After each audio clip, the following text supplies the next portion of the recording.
Hello everyone and welcome to Crewkern and the Ariel Motor Company factory, which is just behind us, and you can see them building Atom 4s. There's a couple of Nomads in build as well, and it's actually the Nomad 2, the replacement for the Mark 1, which was released in 2015, that we've come here to see. This is the very first Nomad 2, and I'm joined here by Henry, who's the MD of Ariel, who's going to tell us a little bit more about this car. So Henry, the big news, gone is the Honda motor. You got a Ford 2.3 4-cylinder. That's right. Yep.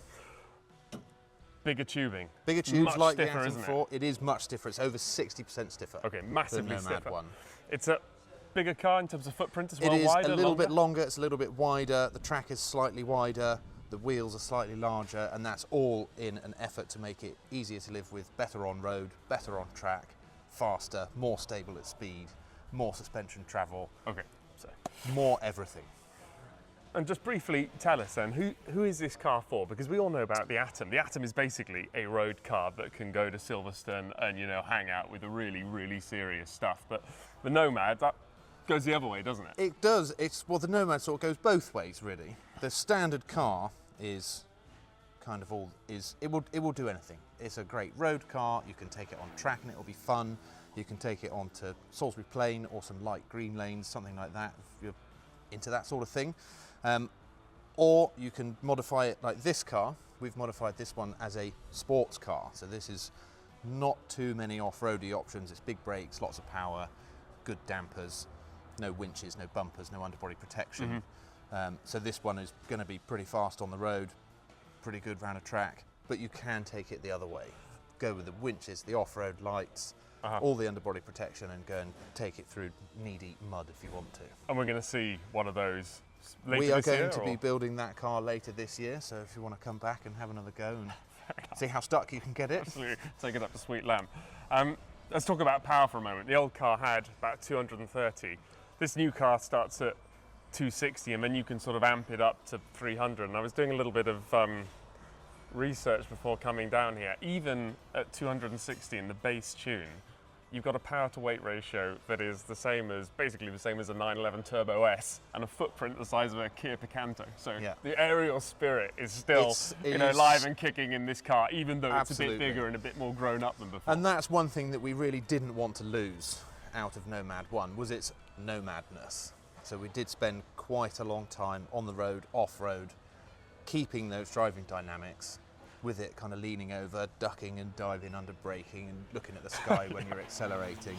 And of course, when you upgrade to the higher power version, to the 300 horsepower version, which is the same power as the old car, but the torque figure is absolutely through the roof. The old car is probably 300, 350 newtons, and the new car in the upgraded version is 550 newtons.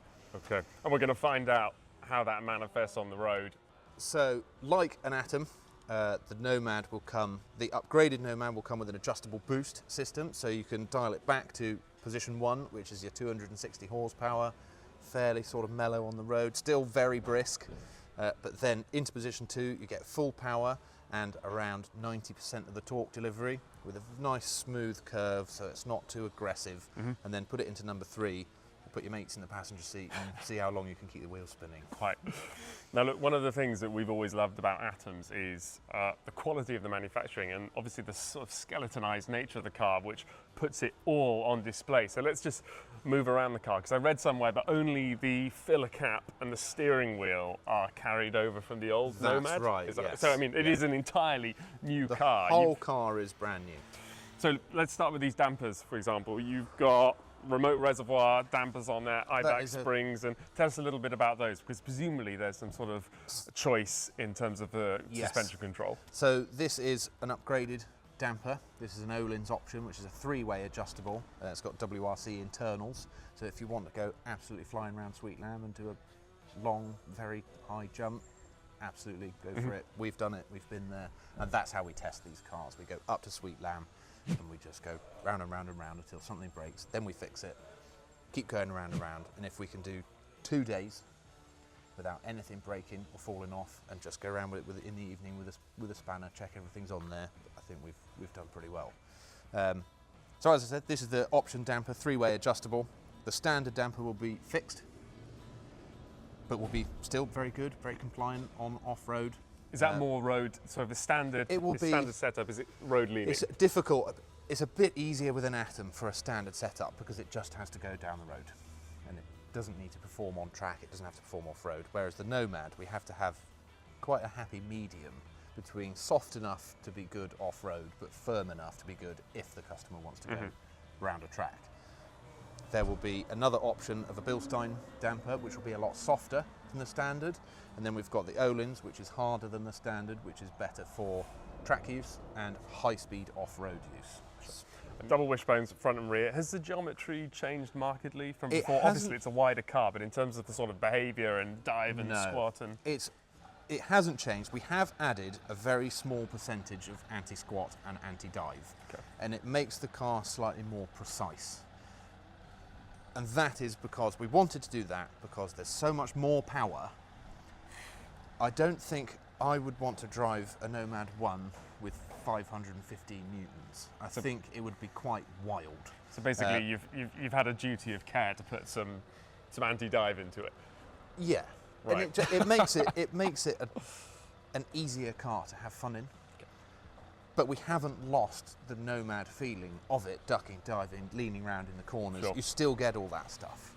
And tell me a little bit then about this, it's not a snorkel, is it? It's an intake that feeds the intercooler, is that right? Because on the Atom, the intercooler is fed from underneath the car, but that is not a good idea on a dirt road car, is it? You don't want rocks in your intercooler. Absolutely. So, Henry, tell us a little bit about this then. Okay, so this is a feature on every Nomad. Historically on the Nomad, we had a raised air intake. This is permanent on this car. We've got two air intakes at the top, and they are directly linked to this panel here. We call it the header rail at the top of the windscreen. And the intake for the top is where the air for the intercooler comes in, and underneath is for the engine. The air for the intercooler is guided in by these fins over the top of the header rail, and underneath you can put your hand all the way through, and that guides the air into the engine intake. So you have actually got two designed air intakes channeling the air in there. So really, without this, the air you need basically completely bypasses the snorkel, really. It will still get there, but this makes it much more efficient. Got it. It reduces turbulence coming off the screen. It just directs it in nicely. It makes the air a bit calmer, and that way you can get smoother power, better cooling for the intercooler. And tell us a little bit about the cabin then. Obviously, steering wheel, one of two parts carried over from the old one, but this is a bigger cabin, isn't it? And it's a little bit more refined. Is probably it is a little bit more refined. It's another place where we spent. I mean, we spent a lot of time on the whole car, but there's a few things where we wanted to spend a little bit of extra time to bring the car into the kind of the 21st century almost.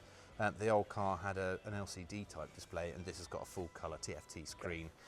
We've got in the centre, we've got some CAN buttons.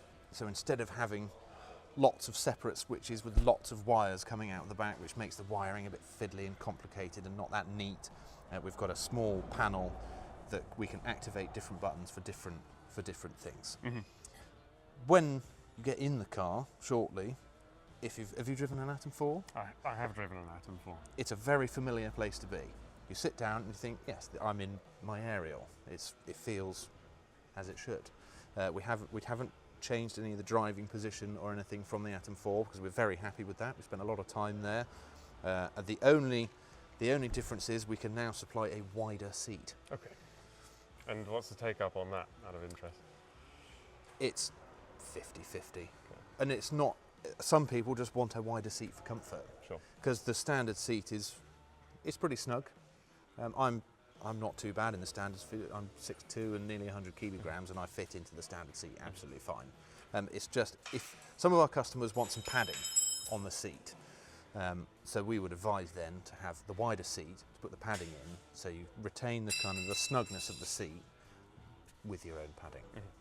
But I mean, it's not all luxury, is it? I'm noticing, so the pedal box is still fixed, and you move the seats manually. That's right, yes. With the nuts and bolts. We can do you an individually ratcheting seat in carbon fibre. It's an option. Not that many people go for it on the Nomad. They're usually pretty happy with the standard seat. I've driven thousands of miles in those seats, and they are pretty comfortable, to be honest. And let's talk about the driveline then. Obviously, you've got this new Ford engine. Yes. Gearbox. Ford. Okay. Yep. How many speeds? 6-speed. 6-speed. Like okay. the old car. And the diff? Where's the diff coming from? The diff is a Quaife diff. Quaife, so an ATB. Yep. Great diff. And in terms of gearbox choice, is this going to be the only gearbox you're offering, or are you going to get something a little bit more involved? We will do, yes. So the Ford manual will be the standard gearbox, and we will do a sequential gearbox like the Atom, which will also have a Quaife differential in it. Cool. And just more prosaically then, build time, I'm hearing 2.5 years, is that about right? Is about right, yeah. Okay, price is starts at about 65. They start, I think on the road, ready to go, out the door with the IVA, all that sort of stuff. I think it's about 67. 67. And in your, Henry, your dream spec, what options are you sort of going for? I would have these wheels and tyres. I would have the 18-inch wheels with the all-terrain tread pattern. There's a 16 as well, isn't it? So the standard wheel is a 16 with the same tread pattern, and the sidewalls are quite tall. I would choose the 18s because you get some good on-road performance. If you want to go to a track day, they're not going to start rolling over too much. You're not going to. They do give more mechanical grip because the sidewall is smaller, slightly harder. But if you do want to drive off-road, you can drive around, but you have to be a little bit careful because you can't lower the pressures too much in the 18s. Otherwise, you end up squashing the tyre onto the rim and getting a pinch flat. Got it. But I think as a trade-off for a car that will spend 75% of its life on the road, I think the 18s are the one to go for. Sure. And in terms of sort of the wilder options then, I imagine some of your customers are, obviously, that no two Ariels are alike, famously, and there'll be some, I'm sure, which are very extreme. So taking the Nomad Mark II to its kind of, you know, the how extreme do you want the to go? apex of extremity. Yeah, what does this car look like? And you've said we're going to see a sort of yes, more yeah, it'll be extreme like, one later this year. If you can picture the old Nomad with the lights, with the winch and all that sort of stuff, it will be like that with the LED whips that light up, so you can be extra visible at night. The full Tamiya. It will be all the same sort of options as a similar sort of cost, but just a lot of the stuff is more modern. LED will have LED spotlights on the top, and that's another thing that that the header rail is doing. Is some of our customers that are using these cars at night off-road found that if the screen gets very dirty and you turn on your overhead lights, the lights were glaring onto the screen. So that is one reason why the fixings for the lights are all the way back here, so you don't get the glare onto the screen.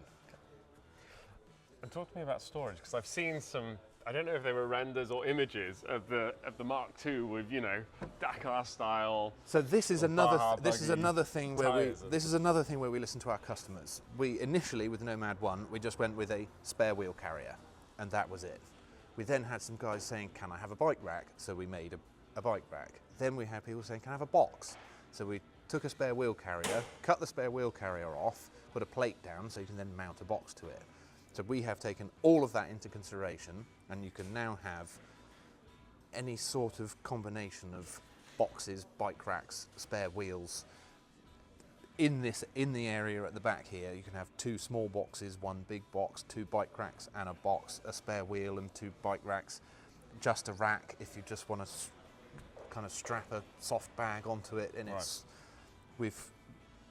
a lot of different things you can strap onto the back of it according to how you want to use your car. But one of the things is the small boxes is a motorcycle style box. So if you want to go out somewhere, go on a trip, leave the car somewhere and you're taking a helmet, you can put your helmet in the lockable box at the back so you don't have to carry your helmet around. Ideal. Because you're either, or if you have a quick release steering wheel as well, you're in one of 2 camps. I look very cool with a steering wheel, or I don't look cool with a steering wheel, so you can choose to lock it in your box. Some points of experience speaking. Absolutely. So we're going to go out on the local roads, have a go in this. Absolutely. I'll just ask you, for the Mark I Nomad owner driving this car for the first time, what are they going to notice? What's really going to stand out for them? How fast it is. Right. It's really a lot faster.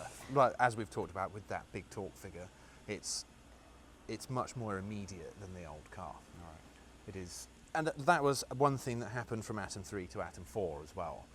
You can have the same fun, but you're just going a bit faster.